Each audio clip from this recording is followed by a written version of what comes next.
So at that time, I was like 17. I was like, I have to do something. I got to fight for my country. Now, my grandfather was an Air Force major, intelligence officer. His father was a U.S. Marine. So he fought in the Spanish War and all that. My father skipped it, whatever. But, it's in my blood to fight. It's in my blood to be a patriot. So it's like most people at that time, once we saw the towers collapse, once Bush said, we got to get those terrorists, it was on.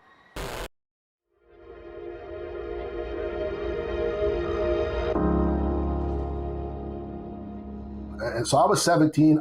I sought out the recruiters. I said, I want to join now. I said, you can't join now. You have to wait till you're 18. What you can do is do delayed entry program, which is you hang out with the recruiters for a year. It takes a year off of your service after you're done. So you have 4 years active, 4 years reserve. It knocks off one. So I have 7 total. So I did the delayed entry program 4 days after high school, 4 days. Everyone's going to party to the beach, and I went right to boot camp. Paris Island, South Carolina, and then it began my career there. And right after 3 months of that, I came home, took a month off for whatever weeks, engineer school because I was a combat engineer. And then February 14, 2003, my first deployment to Iraq, 5-month tour, and then I came back. And then the same February 14, 2004, OAF2, and another tour there for 7 months. So I was in Iraq for a total of 1 year because the Marine Corps doesn't do like 2-year stays like the Army does. So we do shorter deployments. And as a combat engineer, we would do things like mine sweeping, building fortifications. But every Marine's a rifleman. So I did convoy security. We did all that stuff. And thankfully, I didn't kill anyone. I didn't get, none of my friends died. So I was lucky. But I did see death and destruction. I did see civilians and Marines die. And it's a terrible situation. So I wish war on nobody. And that's why this video went viral, because I think people are also sick of seeing this happening to civilians, whether it be Ukrainians, Syrians, or whoever. And, again, I think the world has war fatigue is what I'm thinking, which is a good thing because we shouldn't have this thirst for war like these warmongers in D.C. and the EU have for some reason. Well, of course, it's the military-industrial complex that loves to the endless war, the perpetuation of war for money. So when did it start to unravel for you? Was it during the first tour or the second tour when you started thinking, okay, because here you are on the banks of Washington Rock, looking across, seeing, and I think a lot of us think, oh my God, we got to find out who did this. This is awful. Right. You start to peel the onion back and you start to ask questions. Wait a minute, why are we going into Iraq? Right. Why are we not having discussions with Saudi Arabia? There's a lot of questions you start to peel this onion back. So when did it start to stink to you? Right. So I was in the Marine Corps from 2002 to 2006. So after my second tour, I have a bad ankle, so my ankle was acting up, and they put me as a MIMS clerk, which is like I would just inventory things, boats and other materials we had at the engineer battalion. And a buddy of mine sent a video, 9/11 loose change. We don't have to get into conspiracy theories, but it was interesting to see and go back to like the towers and like people arguing with Bush and this and that. And what about Saudi? Like you said, what about the Saudi Arabians? They're hijackers. Why aren't we invading Saudi Arabia? Why are we going to Iraq? So a lot of the narrative didn't add up when I watched this video. I'm like, that's interesting. And then I was doing more research about the war itself. And I was sitting there on my computer because I had a computer all day. And I was looking up Fallujah, which is one of the hardest fights the Marines had. And we were using white phosphorus. I'm like, what? Isn't that kind of a chemical weapon? Technically, it's not. It's an incendiary. But it burns people when it touches them. It kills them. So that's pretty chemical to me. And I'm looking at these bodies, that are burnt to a crisp. This is a war crime. How are we getting away with this? Aren't we the good guys? And I realized, what if we're not the good guys? So I did more research, said, well, I can't trust my own government. So I realized, and a lot of the guys there, when we were in Iraq, a lot of it was doing nothing. I remember seeing the oil trucks just taking oil, driving by. And we have these mercenaries, Blackwater, doing whatever they want, driving around, Nike shoes, backwards hat, beards. I don't know who they're killing. Totally not accountable, making $120,000 a year while I'm getting paid, I don't know what it is, $1,800 a month at the time, maybe less, plus wartime danger pay. But these guys are making hundreds of thousands to do whatever they want. And we're stealing oil from Iraq. We're doing all these terrible things there. And we got to clean up the mess what these guys are doing, So it just didn't add up even when I was there. I was like, what are we doing here? Like, what's going on with these trucks and stuff like this? And the Iraqis had no chance at all. They were destroyed very quickly, unfortunately for them. And the thing about war, Clayton, is that once you get there, it doesn't matter what the truth is. It's too bad. Like, now I got to survive. So it's either me or you, So that's the tragedy of war. So the Iraqis happen to be the people defending their homeland from us. We're the real insurgents. We were calling them insurgents. You see how crazy this is? They always flip the script. And the victim is the person who's actually being called the terrorist and insurgent and whatever. So it didn't make sense even there. But when I got home and started questioning all these different narratives, going to different loopholes, I'm like, holy God. And then eventually they admitted, oh, no weapons of mass destruction. Oh, okay, so this entire war was based on lies? You know, it's a bad intelligence. Oh, really? So how many of you are accountable? No one was accountable. No one went to jail. No one was fired. Nothing happened. And here we are, you know. So when you were there, were you aware that this weapons of mass destruction narrative was unraveling?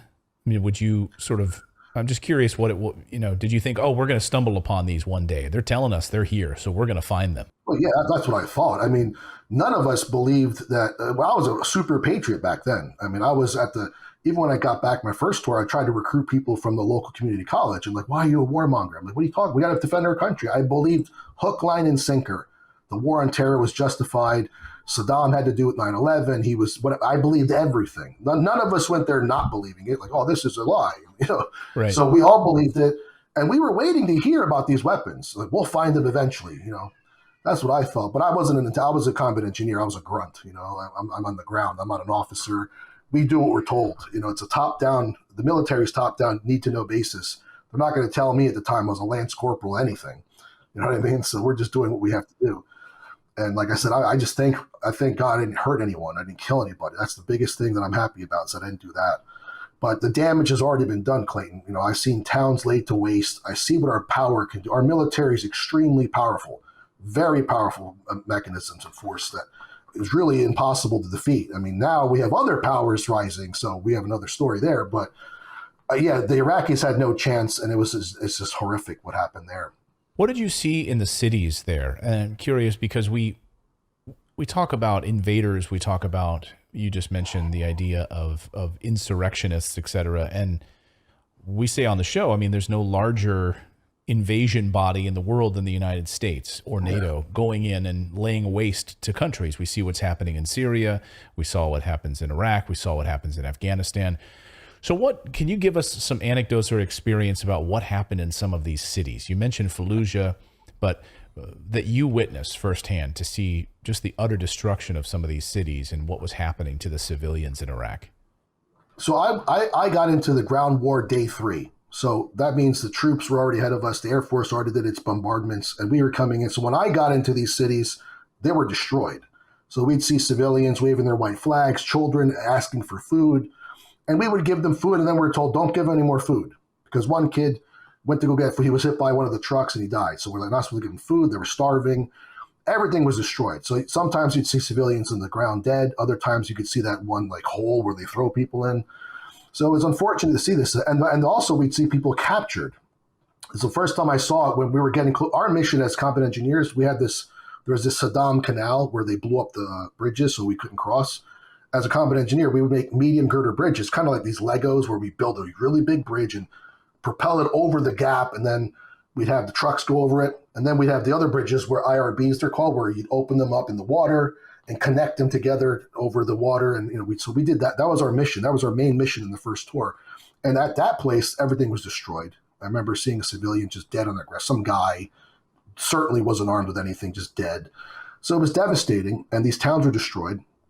And here we are building this bridge, and I'm hearing firefights across the side. Because again, I was an engineer support battalion. I wasn't in the front, but we were supporting the grunts, the infantry who were in the front. So we'd hear the firefights. And in fact, what I saw in front of me, one of the Marine AVs got hit in front of me, and 3 were killed and 2 were injured. Those are Marines, and I remember this to this day. The voices screaming, because they got hit. So these things would happen. So I was in war, but I didn't personally shoot anyone or get, thank God. But that's what we saw there, Clayton, the devastation, the awesome military power. I remember one time waking up to artillery. We actually slept next to these artillery batteries. It's like 5 a.m. All of a sudden, boom, boom, boom, boom, boom. I was like, what was that? And I saw the artillery round just go, the shell, the bullet just go into the night. I don't know how far it was. They're just shooting into Baghdad, just shooting. And another time I woke up to a Cobra chopper just with the gun, the Gatling gun, just lighting up a truck or something. I mean, it was crazy to see these things, but the civilian population wasn't hostile to us. So even they were kind of like, oh, Saddam, screw him, you know, as long as we gave him food. The kids were nice. I actually played rummy with a kid once. I didn't know what game we were playing. It was a stack of cards, and we were playing. I didn't speak Iraqi or Arabic at the time, and we are just playing with it. He was just a nice kid, and I had my rosary at the time on my jacket, on my flak jacket. He was a Muslim, and I was showing him Jesus, and he's like, oh, yes, you know. Just normal people, they have no idea what's going on, and that's the tragedy of the war as well. Maybe they thought we're liberators, or maybe they were just submitting to us because of our military might. Either way, it's a sad thing, but a lot of these people were in completely devastated cities. I remember one time we actually stopped by and there was a restaurant. It wasn't fully functional, but we would sit there, have pita bread, and we're sitting. The first time I sat on a couch and had a soda in like months, you know. I went without a shower for 30 days straight, and my face was black from the sand. Yeah, I had the marks from the goggles. It was incredible to have a shower. That was the first division. The second tour, I was in Camp Al-Assad. If you remember, when the Iranians retaliated to General Soleimani's strike, they struck the airbase Al-Assad. I was stationed there by second tour. So that wasn't when they struck it, but I'm saying years before that.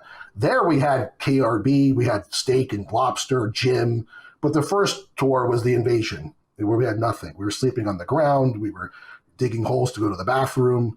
But the second tour, we already took over Iraq, and we were just maintaining what we took over. So at that time, the civilian population was decently friendly as well because, you know, they're like, oh, I guess we're occupied. What are they going to do about it? And we were training Iraqi forces. But the first time, again, they had to submit. What could they do? Fight us? You know, so I actually got lucky. One of our Humvees, which I was in, got hit by IED, but it popped. It didn't explode. So we were driving one day and went poof. I'm like, what was that? When the IED people went back, the what do you call it? The EOD. They checked it out. Said, yeah, an IED misfired. Otherwise, you would be dead. I'm like, wow. So that was a miracle. Yeah, for my experience there. So I always tell myself, you know, like, wow, I could have died in this war for nothing. And luckily, none of my friends died. But the third tour, I was getting out. So I did my 4 years. A young kid who's 19, he did die in the third tour that my unit went on. So that was sad. But that's why war is terrible, Clayton. I mean, nobody really wins except the people who want to start the wars. The people like Halliburton and all the military, they're the ones who profit and make money. They win, everyone else loses. And that's why it's critical that we do this, push for peace for any time they're pushing for war.